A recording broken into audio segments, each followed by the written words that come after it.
Bonjour, 6e numéro du magazine Argent et Patrimoine et nous continuons à vous donner des idées, des conseils pratiques pour faciliter et optimiser la gestion de votre patrimoine. Tout de suite, notre sommaire en images. Il n'a pas très bonne réputation et c'est pourtant un excellent produit et même un excellent produit retraite. Je veux parler du viager, source de revenus complémentaires pour les uns, espoir pour d'autres qui rêvent de faire une bonne affaire immobilière. Le viager séduit de plus en plus de Français, ses qualités, ses inconvénients, ce sera dans notre dossier du jour. Des services d'investissement moins coûteux pour les épargnants mieux protégés, c'est l'objectif de la MIF, une directive européenne qui est entrée en vigueur le 1er novembre dernier. Explication dans notre rubrique pratique. Il atteint des sommets en 2007, jamais le marché de l'art ne s'est aussi bien porté, alors passion soudaine du public pour les artistes ou pure spéculation. L'art contemporain est-il un bon investissement? On en parle dans notre rubrique Investir. Et enfin, comme chaque semaine, nous suivrons l'actualité boursière à travers notre club d'investissement, le club Vivolta. Et tout de suite, notre dossier immobilier. Le viager, eh bien, c'est un marché en constante progression. Les Français sont de plus en plus nombreux à acquérir ou à vendre un bien en viager. Monsieur Hervé Lapousse, vous êtes agent immobilier spécialisé en viager. Bonjour. Alors, qu'appelle-t-on viager vraiment au point de vue juridique ? Au point de vue juridique, le viager est un démembrement de la propriété entre le nu propriétaire, qui est le débit rentier, et l'usufruitier, qui conserve son droit d'usage et d'habitation. Alors, comment concerne-t-il aussi bien des appartements que des maisons, des appartements occupés ou vides, des lots agricoles? Ça peut tout concerner? On peut tout vendre en viager, même des meubles. Même des meubles? Même des meubles. OK. Et vous travaillez dans toute la France. Y a-t-il des régions où cette pratique est plus développée? En général, Paris et la Côte d'Azur. Mais on travaille dans toute la France. Nous travaillons dans toute la France. Toute la France, mais c'est surtout Paris et Côte d'Azur quand même. Hein. Oui, d'accord. Et quel est le profil des vendeurs? Profil des vendeurs, ce sont des gens qui souhaitent améliorer leur retraite du fait de la hausse du coût de la vie et donc vendre en viager. OK. Alors Ingrid Meunier a rencontré pour nous un homme qui a décidé de vendre son appartement en viager et vous allez le voir, il supporte très très bien l'idée que son acheteur puisse attendre son décès. Je n'ai pas de famille, je n'ai pas d'enfants, mais je n'ai pas non plus ni frères, ni sœurs, ni collatéraux, ni neveux, ni nièces. J'ai donc aucune obligation d'ordre familial. À 76 ans, Pierre n'a pas d'héritier. Il a donc décidé de vendre son appartement en viager. En général, les personnes qui vendent leurs biens de cette manière ont soit pas d'enfants, soit de faibles revenus. Dans ce cas précis, les enfants doivent donner leur accord. Pour Pierre, la décision était facile à prendre. Mon principal héritier, c'est l'État, à 60%. Bon, je ne vois pas pourquoi je me priverais pour faire plaisir à l'État le jour où je disparaîtrai. Lorsque Pierre a vendu son appartement il y a 1 an, il a touché un bouquet.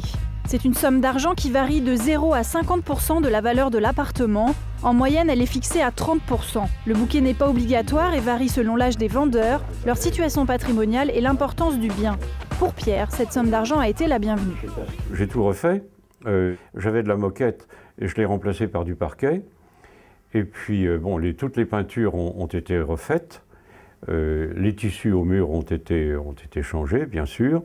Et puis, j'ai fait refaire complètement une petite salle d'eau et les WC. Une fois le bouquet perçu, le solde se transforme en rente viagère. Pierre touche tous les mois une somme d'argent qu'il percevra jusqu'à la fin de sa vie. Une fin de vie que ses acheteurs espèrent peut-être prochaine, mais cela n'empêche pas Pierre de dormir. Eux font le pari sur ma mort dans un sens, et moi je fais le pari sur ma mort dans l'autre sens. Bon. Simplement, eux peuvent être perdants, c'est-à-dire que si je disparais au-delà de 87 ans, il faudra qu'ils payent jusqu'à ce que je disparaisse. Hein. Par contre, si moi je disparais avant 87 ans, je ne perds rien. Je n'ai pas besoin d'une rente quand je serai dans ma tombe. La rente que Pierre perçoit est indexée sur l'inflation et elle lui a permis de retrouver son niveau de vie de fin de carrière professionnelle. Elle m'apporte un plus dans tous les aspects de la vie quotidienne. Je vais vous prendre un exemple qui me vient tout de suite.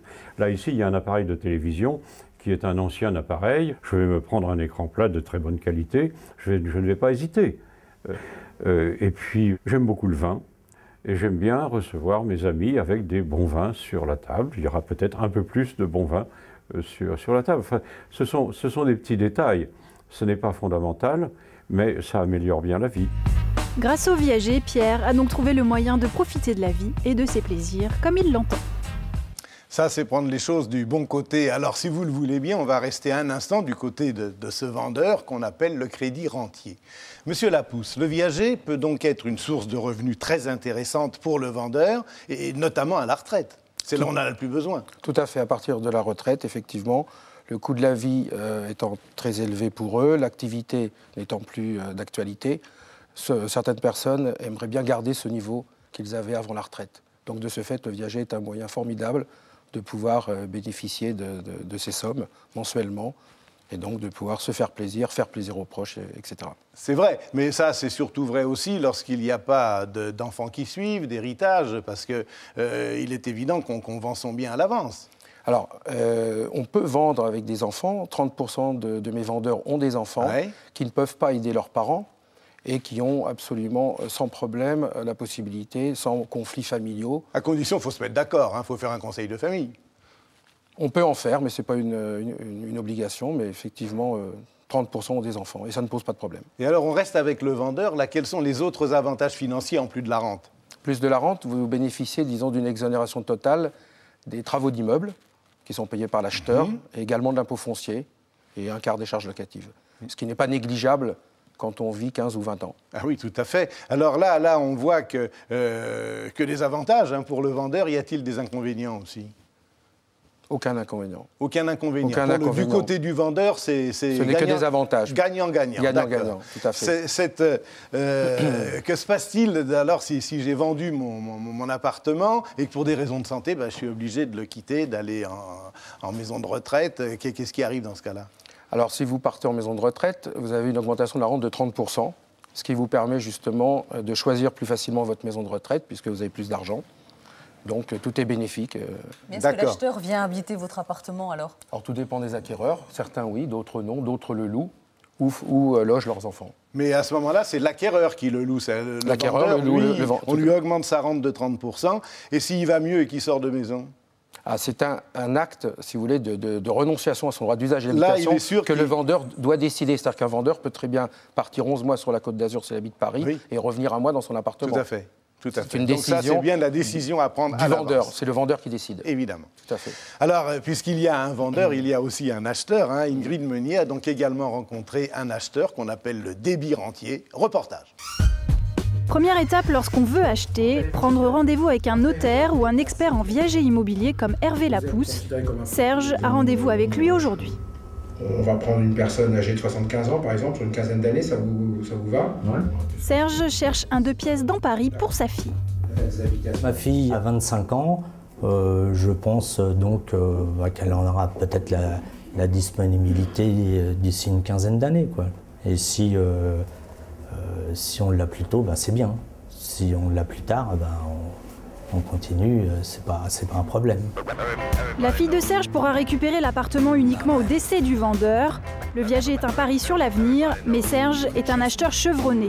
Il a déjà récupéré 4 appartements qui lui permettent de se constituer un patrimoine immobilier. À titre d'exemple, il a acheté en 93 un 2 pièces. L'appartement valait à l'époque 250 000 €.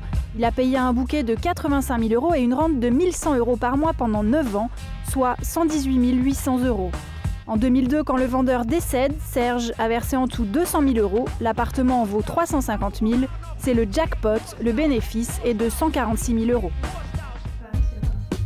Deuxième étape, la visite de l'appartement. Par délicatesse, elle se fait en général sans le vendeur. Voilà. C'est un appartement qui peut bien vieillir. Voilà, c'est un bel appartement. Grâce au viager, il est possible d'acquérir un bien immobilier avec peu d'apport personnel et sans faire de prêt, ce qui permet de faire des économies. Mais attention, il y a des inconvénients, la rente n'est pas déductible fiscalement et le risque majeur est de payer plus cher l'appartement. Souvenez-vous du cas Jeanne Calment. Alors, monsieur Lapousse, quel est le profil général de l'acheteur de viager? Alors l'acheteur, son profil, a priori, ce sont des gros commerçants, des hommes d'affaires ou chefs d'entreprise.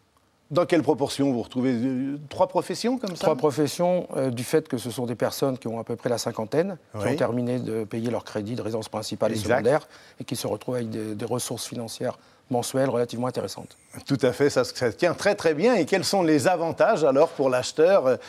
C'est d'espérer de payer, d'avoir un immobilier moins cher que s'il l'achetait tout de suite, mais ce n'est pas quand il l'aura non plus. Quel est ton véritable avantage? Alors l'avantage de cette formule, si vous voulez, pour l'investisseur, c'est de se constituer un patrimoine immobilier à moindre coût, du fait que le montant des bouquets, en général, ne représente que 30% de la valeur du bien.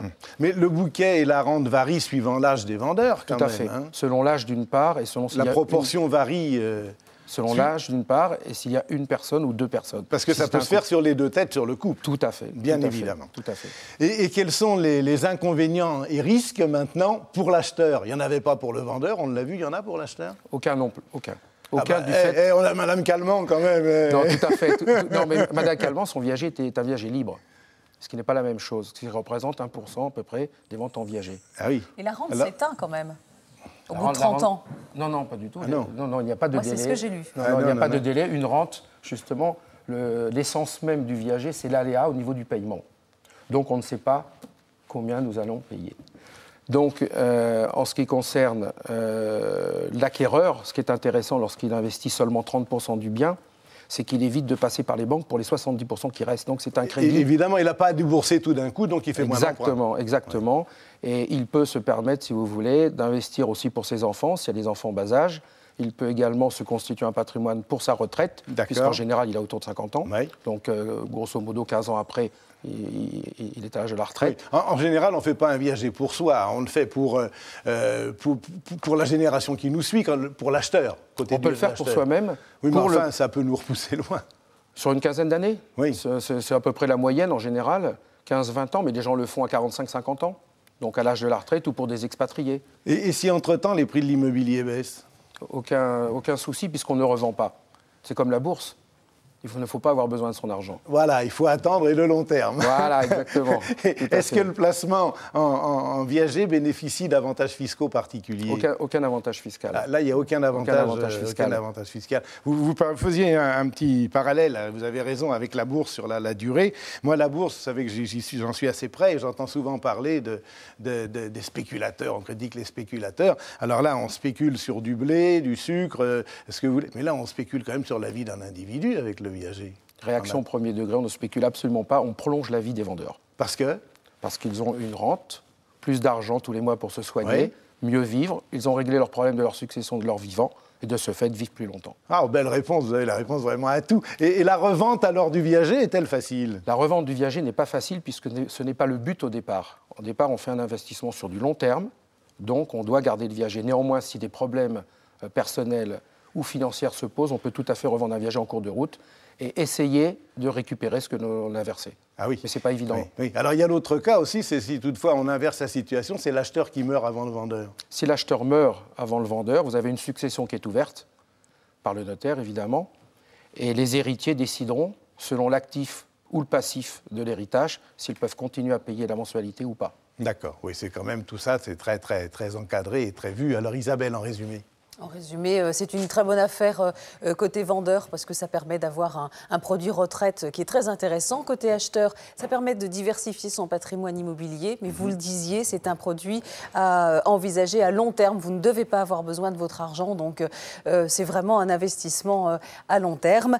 Évitez, bien entendu, d'acheter un viager occupé par une tête qui, pour les femmes, a moins de 75 ans. Pour les hommes, moins de 70 ans. Il faut laisser au moins une génération quand même entre l'acheteur et le vendeur si vous voulez profiter de votre viager. Surtout, vous savez, Isabelle, on le dit pour la retraite, mais c'est vrai pour les viagers aussi. Une petite fille qui naît aujourd'hui a une chance sur deux de devenir centenaire. Absolument, l'espérance de vie augmente. Alors, si vous voulez réfléchir à tête reposée sur ce sujet, vous pouvez évidemment consulter un certain nombre d'ouvrages. Je vous propose le guide des viagers, qui est un guide juridique réalisé, écrit par un docteur en droit.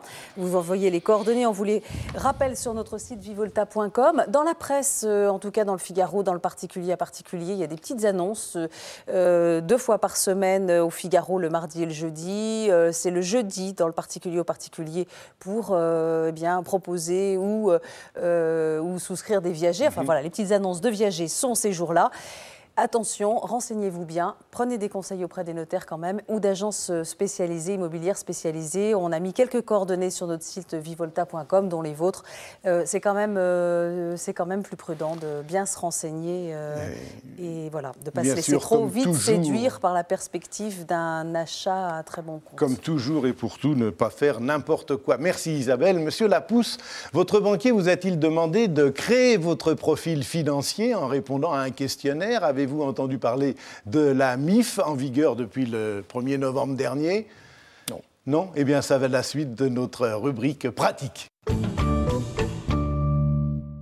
Une nouvelle directive européenne est entrée en vigueur chez nous le 1er novembre, donc c'est la directive MIF, directive des marchés d'instruments financiers. Son but, faciliter la concurrence entre les intermédiaires financiers au niveau européen, tout en protégeant mieux les investisseurs, c'est-à-dire vous et moi. Alors tout cela grâce à l'obligation d'information préalable désormais obligatoire à toute souscription à un produit financier. Tout de suite, une explication de Maxime Souville.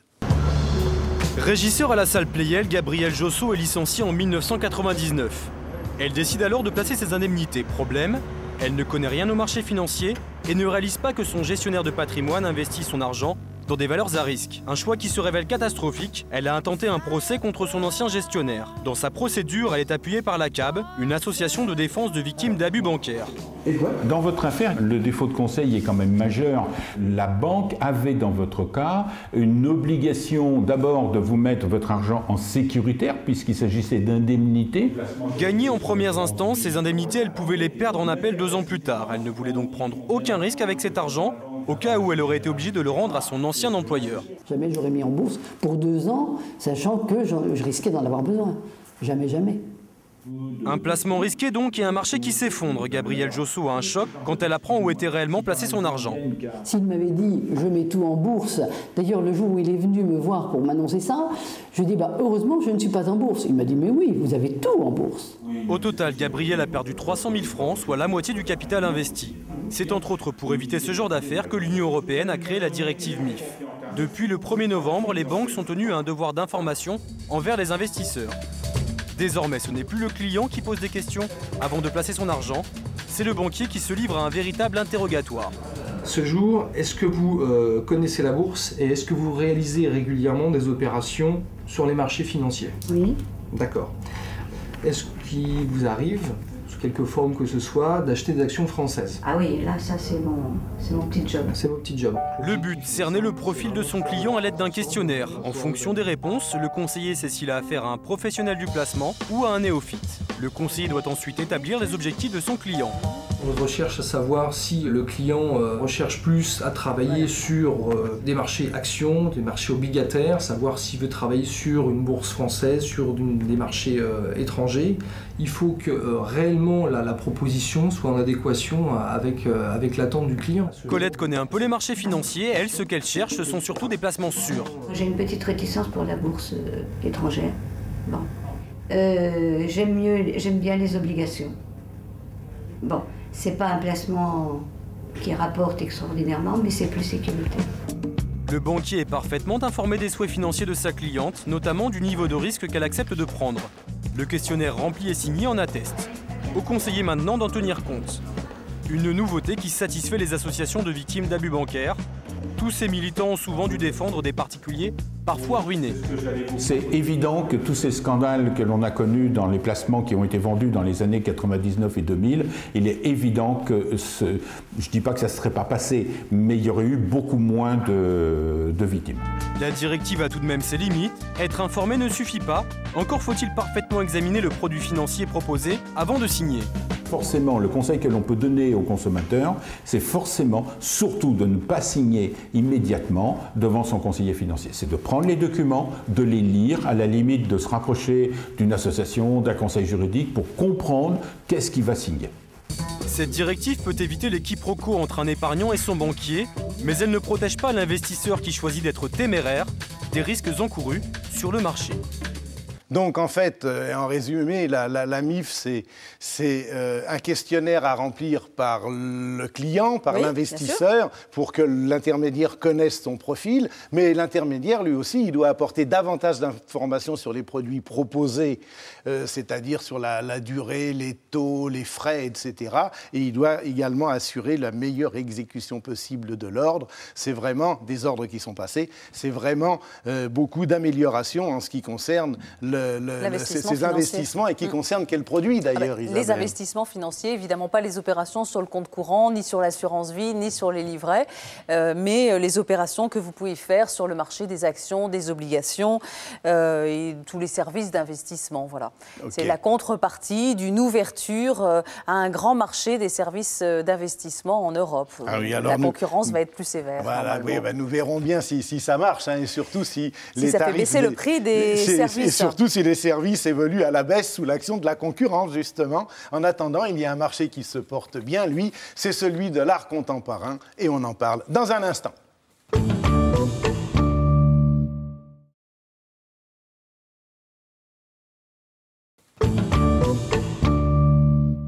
Victime de la guerre du Golfe dans les années 90, le marché de l'art contemporain a en revanche très bien encaissé le 11 septembre, contrairement à d'autres valeurs. Et alors, en 2007, il a connu en France ses plus belles heures de gloire. Monsieur Pierre Cornette de Saint-Cyr, bonjour et merci d'être parmi nous. Vous êtes commissaire-priseur et également président du Palais de Tokyo à Paris. Alors, comment expliquez-vous ce succès incroyable de l'art contemporain ? Je trouve ça très rassurant, parce que, vous savez, il faut essayer d'élargir un peu le débat. On a changé de civilisation en 2 générations. Vous savez que 90% des découvertes scientifiques de l'histoire de l'humanité ont été faites dans la 2e partie du XXe siècle. Cette nouvelle civilisation, sa seule matière première, c'est le neurone, la créativité. Et je vois d'ailleurs que les grands chefs d'entreprise ne spéculent pas.